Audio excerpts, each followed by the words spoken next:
Hi friends, कैसे हैं आप सब। आज फिर आपके लिए एक बहुत मज़ेदार टॉपिक लेके आए हैं और ये बेसिकली जो है वो एक क्वेरी है जो हमारे पास आई थी। Before I begin I just wanted to introduce my name is Batool and Behroz. और हम इस चैनल पे जो है वो कंटेंट बनाते हैं on moving to North America, life in North America and general lifestyle topics basically.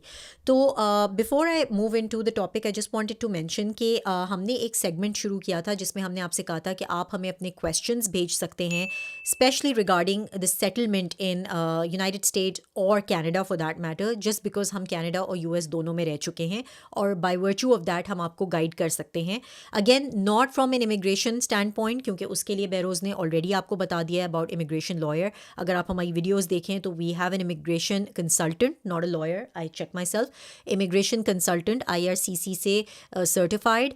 वो जो है वो एडवाइस दे सकते हैं ऑन इमिग्रेशन मैटर्स। हम आपको सिर्फ अपने एक्सपीरियंस के बेसिस पे गाइडेंस दे सकते हैं, तो कोई जनरल सवाल जो आपके हो सकते हैं रिगार्डिंग लाइफ हियर, हम उस पर आपको बता सकते हैं। और थोड़ा जब आप सवाल पूछें तो ज़रा बैकग्राउंड दें कि आपके बच्चे हैं नहीं हैं, कब मूव करना चाह रहे हैं, पैसे कितने हैं, सेविंग क्या है, हैं जॉब्स नहीं है। So the more you will tell us about yourself and about the situation, the better we will be able to answer. और ये नहीं है कि हम आपको सारी डिटेल्स यहाँ शेयर करेंगे, विल कीप इट एनोनिमस। और अगर कोई ऐसी डिटेल है जो कि बहुत specific to you and you can be identified, let us know in brackets कि यार ये आप इस पे बात ना करें या ये शेयर ना करें। बट जितना शेयर करेंगे उतना अच्छा है। और जैसा बतुल ने कहा, प्लीज़ अगर कोई बहुत इमिग्रेशन रिलेटेड सवाल है कि ये फॉर्म मैं कहाँ से भरूँ, ये PNP के लिए कैसे अप्लाई करूँ, और कनाडा के लिए कैसे अप्लाई करूँ, whatever the question are related to immigration itself, तो उसके लिए it's best I leave the link in the description of this video of the immigration consultant, जो कि मैं खुद यूज़ करता हूँ। And he is just amazing, we use him, we recommend him as well. और हम अपने चैनल पे वही चीज़ें रिकमेंड करते हैं जो हम खुद जिनको ट्राइड यूज़ एंड करते हैं, जिनकी tested. Services, so you can check them out. So but anyways. तो बेरोज़ ये एक सवाल आया था। इन्होंने बेसिकली अपने बारे में बहुत कम बताया है मुझे, लेकिन मुझे क्योंकि it's and the reason why I am reading it out is ताकि आपको पता चले कि इस तरह के क्वेश्चंस हम यहाँ पे आंसर कर सकते हैं। ऑल्दो काफ़ी ओपन एंडेड है ये और इसमें इन्होंने ज़्यादा डिटेल्स नहीं दी हैं अपने बारे में, लेकिन स्टिल ये ऐसा है कि जिस पे डिस्कशन हो सकता है। तो सवाल ये है कि what is the biggest reason to stay in Canada and not move back to Gulf, Pakistan, or any other country? I'm new and still struggling to find a reason to make myself happy here, but I feel it's not a place for me. I think I'm wrong, but then I think I'm wrong because so many people want to move to Canada and lots of people who are living here are not leaving. I don't know how to settle down here with peace of mind. तो ये इन्होंने सवाल किया है। अच्छा, और इसमें अगर मैं let's make it very simple. मुझे अच्छा लगता है कि अगर हम किसी भी डिस्कशन को जितना सिंपल कर सकते हैं उतना आसान है। वो क्या एक वजह है या दो वजह हैं जिसकी वजह से लोग यहाँ मूव करते हैं। अगर तो आप थर्ड वर्ल्ड कंट्री से आ रहे हैं तो बहुत सिंपल है, for better facilities, for better opportunities, for better quality of life, इसके अलावा और बिल्कुल। कोई चीज़ नहीं है। ठीक है। और अगर आप डेवलप मुल्क से आ रहे हैं जैसे कि गल्फ़ है, तो the only reason that you come here is permanency. क्योंकि गल्फ़ में लोगों को ये फ़ील होता है कि वहाँ परमानेंसी नहीं है और यहाँ आपको परमानेंसी मिल सकती है। क्यों? क्योंकि यहाँ आप सिटीज़न बन सकते हैं, यहाँ आप अपने जो है वो like you can establish yourself and live here as a citizen forever. आपका ये नहीं कि जॉब चली जाएगी तो कुछ हो जाएगा, मैं निकाला बिल्कुल। जाऊँगा या मुझे वीज़ा रिन्यू करना है। इसके अलावा बाकी हैं चीज़ें, मुझे किसी को मौसम पसंद है, किसी को शायद मौसम ना पसंद हो, किसी के नेबर यहाँ फैमिली है, किसी की फैमिली नहीं है, किसी को लाइफस्टाइल पसंद है, ग्रीनरी पसंद है, वो सारी चीज़ें। But the core reason is coming from third world is quality of life, coming from developed world is permanency. अच्छा, उसमें मैं एक चीज़ और बताता रहूँ कि वो लोग जो आते हैं गल्फ़ से यहाँ, और हमारी बहुत अच्छी डिस्कशन हो रही थी by the way with Wali and the other groups that we have, which is वो अमूमन आते हैं when they are in their 30s। 25 साल की उम्र में तो नहीं आ रहा होता, कि बिकॉज वो वहाँ अपना करियर स्टैब्लिश कर रहे होते हैं, they are earning in Gulf in Dubai in Middle East and all, they making good money. तो दुबई से अगर आप आ रहे हो, specially let's talk about Dubai, क्योंकि हम दुबई से मूव किए थे, तो आप आ रहे हैं अपने 30s में। अच्छा, होता ये कि आपने अपने जो पूरा 20s है ना, वो तो आपने ज़ाया कर दिया in when you come in Dubai. So this is what happens. हम दुबई आए थे जब हम we were 28 29, less than that I less than think. That, maybe 27 26। हम आए तो हमने तो कहा यार इतनी सैलरी बढ़ गई है, तो इतनी ऐशी की जगह है, लेट्स, टैक्स नहीं है, इनकम इतनी ज़्यादा है, लेट्स स्पेंड। ठीक है, तो हमने पैसा स्पेंड करना शुरू कर दिया, बेहतर से बेहतर घर ले लें, अच्छा बेहतर से बेहतर गाड़ी ले लें, वो हमसाय ने मेड रखी हुई तो हम भी मेड रख लें, स्कूल में किस बच्चों को किस स्कूल में भेजना है, अच्छे से अच्छे स्कूल में भेजना है, पैसे लगाएं, क्योंकि you are too young, you are like यार ये जो मैं पैसा आज कमा रहा हूँ ये तो मैं कमाता रहूँगा, और बल्कि ये पैसा उससे ज़्यादा बढ़ता रहेगा। तो सेव तो कर लेंगे, बाद में कर लेंगे, अभी जो है वो उड़ाते हैं पैसा और लगाते हैं, इंजॉय करते हैं। और साल में जो है वो 2-2 3-3 वेकेशंस भी हो रही हैं, and everything we were running pretty well, no tax, और बहुत हमने ऐशी की ज़िंदगी गुजार रहे थे। और मेजॉरिटी का ही लाइफस्टाइल है।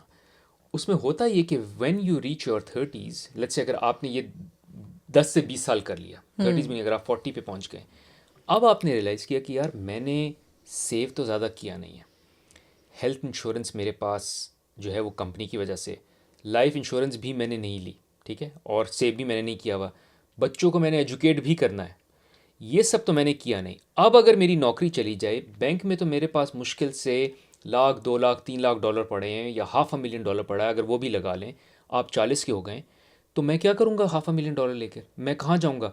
अच्छा, आप वो भी नहीं ले सकते, क्या कहते हैं, कोई वीज़ा, और वीज़े की कोई क्राइटेरिया है कि आपने इतनी की इन्वेस्टमेंट की हो। अच्छा, इन्वेस्टमेंट भी कर लिया, आपने कहा कि मैंने इतनी की इन्वेस्टमेंट की है, मुझे गोल्डन वीज़ा भी मिल गया, मैं 10 साल रह सकता हूँ, बट अब नौकरी नहीं है, तो 10 साल इतने महंगे मुल्क में कैसे रहेंगे आप? और सेविंग आपने कुछ की ही नहीं।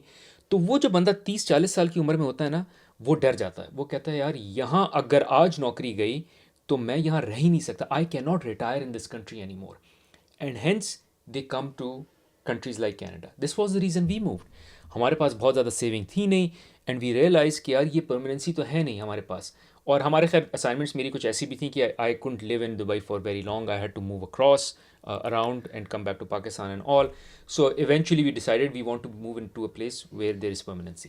So इसका हल क्या है? इसका हल ये है कि वो इंडिविजुअल जो कि 25 साल की उम्र में गल्फ जाता है, they should start saving like crazy, get health insurance, get life insurance, save crazy, like they should be saving 30-40%। जितना टैक्स यहाँ आप देते हैं ना, वो टैक्स आप अपने ऊपर लगाएं, सेव करें। सो बाय द टाइम यूर 40 आप बोले यार अब मेरे पास बैंक में है पड़ा हुआ $1 million, मेरे पास हेल्थ इंश्योरेंस भी मैं अफोर्ड कर सकता हूँ, मैंने अपनी लाइफ इंश्योरेंस ख़रीदी भी है, मेरे पास गोल्डन वीज़ा है, अगर मेरी जॉब चली जाती है, I have money, I have visa, I can retire here. But issue is लोगों ने ना अपनी ये प्लानिंग ही नहीं की होती, ये सेविंग ही नहीं की होती, and then they are like us, जो कि कहते हैं कि यार अच्छा ये सब प्लानिंग तो मैंने की नहीं है, अब मैं परमानेंसी यहाँ तो कर ही नहीं सकता, बिकॉज जितने मेरे बैंक में पैसे पड़े हैं उसमें तो मैं यहाँ परमानेंट रह ही नहीं सकता हूँ, रिटायर नहीं हो सकता। I could have never retired in Dubai given the life style we had, and hence this was one of the reason, not the reason, one of the reason जिसमें हमने कहा यार हमको एक ऐसी जगह मूव करना है जहाँ we can call it home, we can be permanent. अच्छा, एक इंपॉर्टेंट कॉल आउट, अगर आप हमारी तरह जो है वो ग्लोबली मनी ट्रांसफ़र करते हैं तो एक ऐप है जो मैं और बतूल यूज़ करते हैं for transferring money, and the reason we use it is because it provides the best exchange rate and it's very cheap to send money across, और वो इंस्टेंट मनी भेज सकते हैं आप उससे। तो मैं हमेशा वही यूज़ करता हूँ, instantly I am able to send money across the globe. So I highly recommend, in case आप भी इस सिचुएशन में हैं और मनी ट्रांसफ़र करना चाहते हैं, so check that app out. अगर आप वो ऐप चेकआउट करेंगे using the link that I will leave in the description of this video, तो आपको $10 से $20 का क्रेडिट भी मिलेगा। So I highly recommend you check them out. Thank you. अच्छा, इस पे मैं एक और बात करना चाहूँगी बेरोज़, एंड आई नो ये क्वेश्चन आता है, हमेशा आता है, और आप जिसने ये हमसे सवाल किया है ऑब्वियसली आपको पता होगा कि हम इसका जवाब देंगे, क्योंकि मैंने आपको रिस्पॉन्ड भी किया था कि I will make a video on it. तो आई एम श्योर आप जो है वो देख रही होंगी जिन्होंने आपने ये सवाल किया है, और बिकॉज ऑफ एनोनिमस जो again we want to keep it anonymous and anonymity of the person जिसने हमसे ये सवाल किया है, तो मैं सिर्फ आपसे ये कहना चाहूँगी कि देखें, सवाल क्योंकि कमेंट्स में भी आता है कि आप परमानेंसी की बात कर रहे हैं, तो वो तो आपको कहीं और भी मिल सकती है, why do you single out Canada? तो देखें, उसकी तो बहुत सिंपल सी एक एक्सप्लेनेशन है कि इमिग्रेशन इस वक्त जो है, जो हैवीली जो आप कह सकते हैं जो प्रोग्राम्स ले रहे हैं इमिग्रेंट्स को, वो या ऑस्ट्रेलिया है या कनाडा है, और ऑब्वियसली न्यूजीलैंड है, और कुछ छोटे मोटे ममालिक हैं और जो करते हैं। यूरोप में bye the way immigration open नहीं है। अगर आप वहाँ चले गए हैं by virtue of your job, या आप चले गए वहाँ पे सेटल हो गए किसी भी रीज़न की वजह से, तो आप वहाँ पे इसिमिलेट हो जाते हैं इवेंचुअली, और ऑब्वियसली वहाँ पे आपको पासपोर्ट भी मिल जाता है। और जैसे कि फॉर एग्जांपल यूके भी एक एग्जांपल है जो बहुत दफ़ा लोग बीच में लाते हैं कि यूके भी तो है, बहुत अच्छा है, या यूरोप में जर्मनी है, ये है। They are not immigrant friendly countries, just letting you know. They are not taking immigrants, they're just taking people जो by virtue of jobs जो वहाँ पे आके काम कर रहे हैं, और वो eventually उनको वहाँ citizenship मिल जाती है। Beros, correct me if I'm wrong. ये यूरोप की बात करें। यूरोप। यूरोप में एक और चैलेंज लैंग्वेज का भी है। सो अगर आप हैं एक ऐसी एज में या ऐसी ब्रेन कैपेसिटी रखते हैं जहाँ आप जल्दी से लैंग्वेज पिक कर सकते हैं, might as well. Language culture का चैलेंज है। कनाडा में लैंग्वेज का मसला नहीं है, इंग्लिश वेल स्पोकन है। कल्चर का मसला इसलिए नहीं होता बिकॉज फॉर इंस्टेंस जब हम आए थे, सो बतूल की half of her family was already here, and then when I am here, उसके बाद जब मैं मूव हुआ तो उसके बाद मेरी भी कुछ फैमिली मूव कर गई, उसके बाद बतूल की और फैमिली मूव कर दी। So for us this is home. So ये एक और चीज़ भी, अब हम कहते हैं कि यार अगर हम दुबई वापस जाएं, the people we left in Dubai are not there any more because they have left as well, and they have move to places where they want to settle, either Australia और Canada. So बहुत से लोग जो हमारे Dubai का circle था, they kind of moved in Canada. But I just wanted to close on that कि वो जो सवाल था ना कि लोग क्यों आते हैं दुबई से, because on paper it just doesn't make sense. If you are in living in Dubai, आपके पास अगर एक ऐसा वीज़ा है जो आपको वहाँ हमेशा के लिए रख सकता है, तो आप क्यों आते हैं भाई? आप इसलिए आते हैं बिकॉज आप वहाँ रिटायर नहीं हो सकते, और रिटायर इसलिए नहीं होता क्योंकि आपने प्लानिंग नहीं की। और आपने प्लानिंग क्यों नहीं की? क्योंकि आप जब आए थे आपको लगा टैक्स फ्री इनकम है, ज़्यादा इनकम है, इसको उड़ाओ। Now it's too late. अब दुबई जो है वो आपको कुछ सोशल सिक्योरिटी तो देगा नहीं। नाउ यू आर 40, और कोई ऐसी जो है वो और बेनिफिट्स देगा नहीं कि अगर आपकी जॉब चली जाए तो आपके हेल्थ का मैनेज करेगा, आपको बच्चे को पढ़ा लेगा। यहाँ तो आपके बच्चे सस्ते में पढ़ लेंगे, आपकी हेल्थ मैनेज हो जाएगी। सो आपने खुद अगर अपनी प्लानिंग जवानी में, which is when U turn 22, अगर आप इतने स्मार्ट हैं 22 में कि आप अपनी प्लानिंग उतनी एक्यूरेसी से करें, I don't think you need to come here, you can live a very good life in Gulf. Issue यही है कि हम उस एज में करते नहीं। बिल्कुल। और बेरोज अब देखो, I will come back to her second part जो कि शी सेइंग कि I am new and still struggling to find a reason to make myself happy here. अब देखिए, ये तो हैप्पीनेस पे भी हमने बहुत सारी वीडियोस बनाई हैं, by the way go check it out, क्योंकि ये तो इंटरनल भी होता है। लेकिन चले मैं आपकी सिचुएशन से रिलेटेड भी बात कर देती हूँ। आपने अपने बारे में ज़्यादा डिटेल्स मुझे दी नहीं हैं, तो मैं इसको अगेन फर्दर इस पर हम कॉमेंट नहीं कर सकते, लेकिन हम इस वक्त अज्यूम कर रहे हैं कि देखें, टाइमिंग इज़ सुपर इम्पॉर्टेंट। और ये बहुत सारे लोग जो है ना, इस बात को नहीं समझते कि इमिग्रेशन किसी भी कंट्री में, कहीं भी आप जहाँ जाना चाहते हैं, मैं तो आपको लिमिट भी नहीं कर रही हूँ कि आप कनाडा ही आएँ, मैं आपको ये कह रही हूँ कि इमिग्रेशन का जो प्रोसेस है ना, the sooner you do it the better it is, because you are uprooting yourself and you are going somewhere जहाँ आपने स्क्रैच से स्टार्ट करना है। देखिए, जो कंपनी ट्रांसफ़र्स होते हैं ना, वो तो किसी टाइम पे भी हो सकते हैं, क्योंकि कंपनी ट्रांसफ़र आपको जॉब के साथ भेज रहा होता है। लेकिन जब आप इमिग्रेशन के थ्रू जा रहे होते हैं, वहाँ आप एक नई जगह जाकर सेटल हो रहे होते हैं फ्रॉम स्क्रैच, यानी आपने वहाँ नौकरी भी ढूंढनी है, जॉब ढूंढनी है, आपने सब करना है, बच्चों को सेटल करना है, अपने आप को सेटल करना है, बच्चे ना भी हों तो भी आपने सेटलमेंट अपनी करनी है। तो टाइमिंग इज़ वेरी इंपॉर्टेंट। अब टाइमिंग ये है कि मैं आपको इसको भी पर्सनल एग्जाम्पल बताती हूँ। तो आज से 40 साल पहले जो इमिग्रेंट्स आए थे, उनके चैलेंजेस बिल्कुल डिफरेंट थे। इसमें मेरी अपनी फैमिली है, मेरे जो रिलेटिव्स हैं, यानी मेरे ब्लड रिलेटिव्स, यानी मेरे फादर के सिबलिंग्स वगैरह जो यहाँ पे हैं पहले से, वो 40 साल पहले जो लोग आए थे, वो बताते हैं अपनी आप बीती कि जब हम आए थे तो हमें दोबारा से पूरी एजुकेशन अपनी कंप्लीट करनी पड़ी थी, यानी अंडर ग्रेड भी बाज़ोकात और पोस्ट ग्रेड। तो यानी आप समझें कि वो आई थी फार्मेसी करके, उन्होंने दोबारा से जो है वो डिग्री यहाँ पे कंप्लीट की, जबकि एक प्रॉपर यूनिवर्सिटी से पाकिस्तान से वो पढ़ के आई थी, और फिर यहाँ पे उन्होंने दोबारा से किया। तो ये चैलेंज उस टाइम पे होता था, जिस पे उन्होंने मुझे कहा कि अब तुम लोगों को ये चैलेंज नहीं है। To be honest with you, मैंने और बेरोज़ ने यहाँ पे आके, ठीक है, we try to upgrade ourselves, लेकिन हमने कोई आके दोबारा से अपनी फील्ड में दोबारा से MBA नहीं किया। बाय चॉइस अगर कोई करना चाहे तो कर सकता है, लेकिन ऐसा नहीं है कि अगर आप नहीं करेंगे तो आपको जॉब नहीं मिलेगी। तो देखें, timing is again very important. आप देखेंगे कि कुछ इमिग्रेंट्स जो यहाँ पे सेटल्ड हैं कनाडा में, they very happy because they came at a time जब situation was also little bit different. अब प्रोज, जैसे मैंने कहा, पहले डिग्री दोबारा से करनी पड़ती थी 40 साल पहले, अब उसका कोई है ही नहीं। आपने, अगर आपकी एवेल्युएशन हुई भी आपके पढ़ाई की, तो आपको ज़रूरत ही नहीं है, you can straight up start looking for a job. लेकिन उसमें हुआ क्या है कि जब मेरे रिलेटिव्स उस वक्त 40 साल पहले आए थे, तो they said that South Asian population या even immigrant population was very low. तो होता क्या था, कोई भी क्वालिफाइड बंदा जैसे आ रहा है बाहर से, या जो भी people were very accepting of them in the sense कि जॉब आराम से मिल जाती थी, बिकॉज बहुत अपॉर्चुनिटीज़ थी, इतने लोग नहीं थे, पॉपुलेशन जो है वो कम थी। अब क्या हुआ है कि बहुत ज़्यादा इमिग्रेंट आ रहा है, तो अब हो ये गया है कि जॉब मिलना मुश्किल है, सेटलमेंट में भी प्रॉब्लम होती है, प्राइसेस ऊपर चली गई हैं, हर चीज़ की इन्फ्लेशन है, हाउसिंग मार्केट महंगी है बिकॉज डिमांड बढ़ गई है। तो देखें, टाइमिंग इज़ सुपर इम्पॉर्टेंट। तो आप अपने आप को अगर कंपेयर कर रही हैं उन लोगों से जो यहाँ पहले से सेटल्ड हैं, तो आप गलत कर रही हैं, बिकॉज वो एक अलग टाइम पे आए थे, उनके एक अलग चैलेंजेस हैं और हमें उनके चैलेंजेस नहीं पता बाज़ औक़ात। तो हम, लाइक वी मेंशन बिफोर, कि हम लोगों का सिर्फ वो पार्ट देख रहे होते हैं जो हमें नज़र आ रहा होता है, हमें ये नहीं पता कि ये किस स्ट्रगल से गुजर चुके हैं। तो हो सकता है वो भी आपकी स्ट्रगल से ऑलरेडी गुजर चुके हैं। Right bureaus? गुड। सो एक और चीज़ जो मैं कहूँगा वो ये कि आई डोंट नो इनको कितने साल हो गए हैं कनाडा में, बट पहला साल तो आप रोते हैं यहाँ के, मतलब it's very tough because everything is changing. माहौल, कल्चर, जॉब ढूंढना, सेटल होना, अपनी savings, everything. So first year is a disaster year. बहुत से लोग कहते हैं भाई हम तो वापस जा रहे हैं। Second year is when you're balancing, and as of third year, you are like, wow, what a decision! Great, I'm here, everything is perfect. Because this is how it works here. मैंने हर किसी को इसी तरह देखा है, इसी trend से गुजरते हैं, इंक्लूडिंग ourselves as well. पहले साल हम भी यही थे कि यार ये तो गलत डिसीजन हो गया, बट टाइम पूरा करके निकल जाएंगे। वो अच्छी बात ये कि वो टाइम है 3 साल का।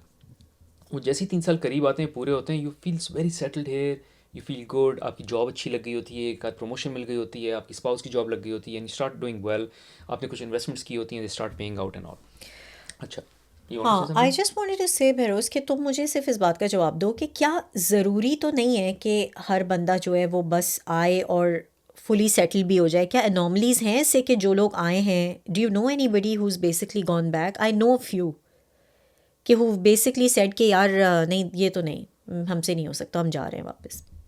I know a few who've gone back, but in a very different capacity. और मैं उसी पे बात करना चाह रहा हूँ, which is when you come here you need to change the approach. यहाँ अगर आप वही अपनी अप्रोच लेकर आएंगे कि सुबह 9 बजे उठना है, ऑफिस जाना है, 5 बजे ऑफिस ख़त्म होगा, घर आना है, वीकेंड पे जो है वो टीवी देखना है, और इस तरह की लाइफ गुजर रही है, और कभी कोई बाहर खाने के मॉल चले गए, मॉल से आ रहे हैं, इस तरह की लाइफ अगर वही सोच के आएंगे, जो कि बहुत प्यारी लाइफ है, बट वो लाइफ यहाँ रीअप्लाई अगर करेंगे तो बहुत मीडियोकर ज़िंदगी गुजारेंगे। Thank you for saying that. या यहाँ मैं हर दूसरे बंदे को जानता हूँ जिसका कोई ना कोई साइड पे कुछ ना कुछ साइड इनकम या साइड बिजनेस चल रहा होता है। अब आप हो सकते हैं आप बोले नहीं यार मुझे कुछ साइड इनकम साइड हसल कुछ नहीं करना, मुझे बस ऑफिस में बॉस बता दे कि क्या करना है, मैं 9 to 5 वो काम करूँगा, उसके अलावा मुझे और कोई स्ट्रेस नहीं लेना, कोई काम का कोई नौकरी का, मुझे बैठ के अपना टीवी देखना, चिल करना है, रिलैक्स करना है, which is a great life to be, और मैंने अपना दिमाग नहीं लड़ाना। If that's the case then that's the approach you are bringing here which will make you mediocre here. मैं हर दूसरे बंदे को जानता हूँ जिससे मैं कह रहा हूँ कि जो कोई ना कोई साइड बिजनेस साइड हसल कर रहा है। क्यों? क्योंकि कनाडा में लोग कहते हैं हाउसिंग महंगी है, गाड़ी महंगी है, या फ्यूल महंगा है, वट एवर, ग्रोसरी कुछ महंगा नहीं है। जो महंगी है वो है टैक्स। यहाँ टैक्स जो है वो 35 से 40 से 45% तक टैक्स आपका कट जाता है। That is your biggest expense. तो आपको ये सोचना है कि यार अच्छा now I play the system, I play the game. लोग उसी सिस्टम को लेकर आते हैं जो कि दुबई की गेम है, और वो दुबई की गेम यहाँ अप्लाई नहीं हो सकती, और यहाँ की अप्लाई करेंगे तो आप फेल होंगे। सो आपको ये देखना है कि यार ये 40% 45% टैक्स है, इसको कैसे कम करना है। I can tell you during the time we were living in Dubai I was able to bring the tax rate down to 28-26%। Sounds very surprising. मतलब इतना टैक्स रेट पाकिस्तान में से ज़्यादा टैक्स रेट लगता है bye the way, and even lower by the you way said when we were living in Dubai, in Canada, in you mean? Canada, sorry. So when we moved to, during the time we were in Canada, I was able to bring the tax lower than 28-26%, just because I figured out कि यार मुझे अपने आप को पहले train करना है, सीखना है कि सिस्टम को कैसे प्ले करें, और इसी सिस्टम को प्ले करने के लिए बाद में मैंने अपना कोर्स भी एक बनाया है, because there lot of people who started coming to me and saying कि यार किस तरह से मैनेज करते हो तुम फाइनेंसेस, किस तरह से अपने टैक्सेस ऑप्टिमाइज करते हो। So I made a course on it. मैं अब तक वो कोर्स कंप्लीट नहीं हुआ, बट वो जब हो जाएगा I leave the link of that course in the description of this video as well. वो अभी लाइव कोर्स है, eventually it will become a recorded course, so I highly recommend you check it out. But you need to learn how to play the system. जिस तरह वो लेकिन I just wanted to check. One more thing, हाँ। वो एक Trump की, अगर आपको याद हो, डोनाल्ड ट्रम्प की वो टैक्सेस रिलीज हुए थे कि उसने कभी कुछ अरसे तक या बहुत अरसे तक टैक्स दिया ही नहीं है, और वो कह रहा था हाँ मैं because I am a smart guy I don't pay taxes. The reason I don't pay taxes is because I figured out कि सिस्टम में लूप होल्स क्या हैं, और उन्हीं सिस्टम्स को मैं यूज़ करता हूँ। बल्कि वो हिलरी क्लिंटन को इशारा करके कह रहा था कि इनके बनाए हुए रूल्स हैं जिनको मैं एक्सप्लॉइट करता हूँ। So you need to understand. हाँ, लेकिन Behroz I just wanted to correct because I don't want another backlash on the comments as well, because a lot of times people don't interpret the way we are trying to say this. Playing the system doesn't mean, and it may have a negative connotation, it doesn't mean कि you're evading tax. It's not like कि कोई ये चोरी है, ये कोई धांधली है, ऐसा कुछ भी नहीं है। It's अंडरस्टैंडिंग कि कहाँ आपको हेल्प मिलती है, जो गवर्नमेंट खुद आपको एज अ रूल हेल्प देती है कि अगर आपका ये अलाइंड है तो आप टैक्स आप नहीं देंगे, आपको रिबेट मिल जाएगा, जो कहते हैं ना कि आपको वापस से वो पैसे मिल जाएंगे जो आपने टैक्स में दिए, बिकॉज आपने ये सारी शराइत पूरी की हैं. अ lot of times people don't have that understanding. ज़ाहिर है आप एक नई कंट्री में आ रहे हैं, उसके नए रूल्स हैं, नए रेगुलेशंस हैं, टैक्स सिस्टम बिल्कुल डिफरेंट है, ये चीज़ें आप इसके यूज टू नहीं होते हैं, तो हम पे कर रहे होते हैं विदाउट इवन थिंकिंग ट्वाइस कि यार है क्या, लेट मी स्टडी दिस कि ये है क्या, क्यों ये टैक्स चार्ज हो रहा है, और ये टैक्स चार्ज मुझे होना भी चाहिए या नहीं होना चाहिए. तो that's what Behroz is explaining. And the reason why I mention this is because I don't want people to think कि ये कोई हम ऐसी चीज़ें बता रहे हैं, ट्रिक्स बता रहे हैं, या क्योंकि again we work in a very ethical fashion. मैं और Behroz we both are very ethical. तो हम अक्सर और बेशतर लोगों को भी यही कहते हैं कि ये loophole जो when he's using that word, it is something which the government has made for you only if you know how to use it, right Beros? Yeah, thanks for clarifying. Anyways, yeah, good. तो खैर coming back to the topic, क्योंकि topic से हम digress कर गए थे, लेकिन ये भी ज़रूरी थी बातें करना.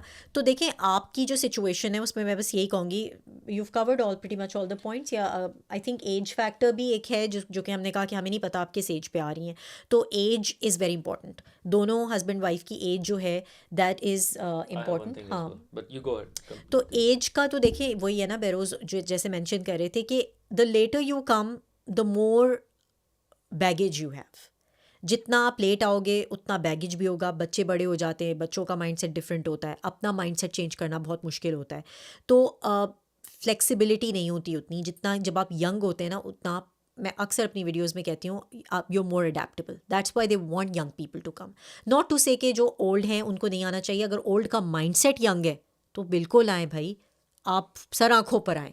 क्योंकि बहुत से ऐसे लोग हमने देखे हैं, हमाद साहब हैं जिनका बेरोज़ अक्सर जिक्र करते हैं, राइट.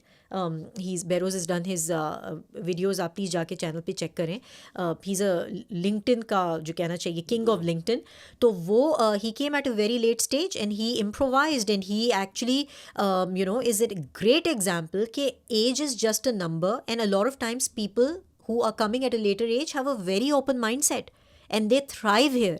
तो और बहुत से यंग लोग आके यहाँ पे फ्रस्ट्रेट होते हैं. तो इट्स ऑल्सो देखिए माइंडसेट की तो गेम है, जैसे बेरोज़ ने कहा. अगर आप ठंड पसंद हैं और आपको बहुत ठंड प्रोग्राम का शौक़ है और आपको मज़ा आता है उस लाइफ में जो आप छोड़ के आएँ कहीं से भी, तो this is not your place. Then it's very clear that it's not something where you should be stuck. Last point जो कि वो कह रहे हैं कि सब आ रहे हैं और सब यहाँ क्यों आते हैं, I think there is an issue with that statement as well, which means आपका अपना वाई ही क्लियर नहीं है. हाँ, you need to have a very clear why कि मैं किस लिए जा रहा हूँ. और अगर मैं इसलिए जा रहा हूँ क्योंकि सब जा रहे हैं, होता है ऐसे लोगों को, हाँ, हमने भी ये इसको बहुत फैक्टर किया था बेरोज़, बहुत कि ज़्यादा. सब कर रहे हैं तो fear of missing out. But you have to take that piece out and say कि यार मेरा अपना पर्पस क्या है, मुझे अपने आप को अगले 10 साल में किस तरह की ज़िंदगी गुजारनी है, और उस ज़िंदगी में गुजारने के लिए मुझे क्या डिसीजंस लेने हैं. सो फॉर इंस्टेंस हमारे लिए it was very clear that we don't want to go back to South Asia because quality of life हमारी कॉम्प्रोमाइज़ होगी. एंड वी लाइक कि अगर हम वहाँ वापस कभी नहीं जाना चाहते तो हम दुबई में नहीं रह सकते बिकॉज दुबई में हमारे लिए परमानेंसी नहीं होगी, the kind of situation we had. And we were like हमको वो परमानेंसी दुबई में नज़र नहीं आ रही. And if anything happens with our jobs, we'll have to one fine day move back, and we don't want to move back. So it became very clear कि अगले 10 साल में do we see ourselves moving back? No. If no, then we have to move. Irrespective लोग move करें या ना करें, हमको से कोई फ़र्क नहीं पड़ता. हमारा why ये है that we are not settling back in South Asia, and we are hence moving to Canada. So you need to have that why. अगर वो आपका why clear नहीं है कि मैं लोगों के चक्कर में आया था, तो I'm sorry, you will struggle. अगर सब अच्छा भी हो, अगर कनाडा इस वक्त दुनिया की सबसे बेहतरीन परफॉर्मिंग इकोनॉमी भी हो, तब भी at some point in time you will be like मुझे तो ये चाहिए ही नहीं है, मुझे तो कुछ और चाहिए, मुझे तो कुछ और अच्छा लगता है. और इसीलिए I think our channel is good as well because it gives you all that perspective as well कि यहाँ की रियलिटी क्या है, हमने यहाँ कैसे सक्सेसफुल लाइफ गुजारी है, हमने क्या फेलियर्स देखे हैं, क्या मिस्टेक्स किए हैं. So you learn and then make a educated decision. हाँ, एजुकेटेड कैलकुलेटेड डिसीजन. और Behroz to close sum up, मैं सिर्फ यही कहना चाहूँगी कि देखें वो सारे लोग जो देख रहे हैं, इससे ऑब्वियसली बहुत से लोगों की लर्निंग भी होती है. जो सवाल हमें आते हैं, वली साहब की एक पॉडकास्ट है जो मैंने उनके साथ की थी, इसी चैनल पे है, और उनको मैंने ये बताया था कि मैं और बहरोज़ जो हैं, हमने अपना पर्पस हमारा जो है वो क्लियर था. जो हमें हमें पता था हम क्यों आ रहे हैं। अब हमें कोई फ़र्क नहीं पड़ रहा था कि कोई क्या सोच रहा है, कोई क्या कह रहा है, कोई जा रहा है, कोई नहीं जा रहा है। भेड़ चाल देखें अच्छी होती है एक हद तक, और बहुत से लोग भेड़ चाल में आ भी गए। अब क्या करना है? तो वो सारे लोग जिनको अपना वाई नहीं पता है या अपना गोल नहीं पता है, कोई बात नहीं, आज बैठें, पेपर पेंसिल लें, देखें कि भाई आप लाइफ से क्या चाहते हैं, अपना पर्पस फिगर आउट करें। और आप जो जिन्होंने ये सवाल किया है, मैं तो आपसे कहूँगी कि ट्राई एंड फिगर आउट कि what is it that you wanted, why did you come here. आप इसलिए आ गई क्योंकि शाइस्ता आ रही थी या सलमा आ रही थी या सकीना आ रही थी, तो sorry to say, you'll have to sit down and look for your reasons कि why did you come here and why did your family come here। और इस ये फिगर आउट करना मुश्किल नहीं है। अक्सर ये फिगर आउट करने से होता क्या है कि आपको एक सुकून हो जाता है कि हाँ यार, हमारा ये रीज़न था, हम इसलिए आए थे और हम इसी पर्पस से जो है वो अब यहाँ पे लाइफ गुजारेंगे and will make it happen. अच्छा, एक और चीज़ बिफोर वी क्लोज कि बेरोज़ हो सकता है कि वो ना सब कुछ करने के बाद भी उनको लग रहा है कि this is not the place for them. This is not set in stone guys. मतलब ये डिसीजन जो है ये इरिवर्सिबल नहीं है, मतलब ये रिवर्सिबल है। Obviously it's a cost. बहुत से लोगों को लगता है कि फिर से शुरू करना पड़ेगा, तो ये तो है। अगर आप खुश नहीं हैं तो चले जाएं। फिर क्या वैल्यू है पासपोर्ट की, क्या वैल्यू है परमानेंसी की, अगर आपको मेंटल पीस ही नहीं है। तो आई think it through, write down all the pros and cons, and then make the choice whether you want to stick around or whether you want to leave.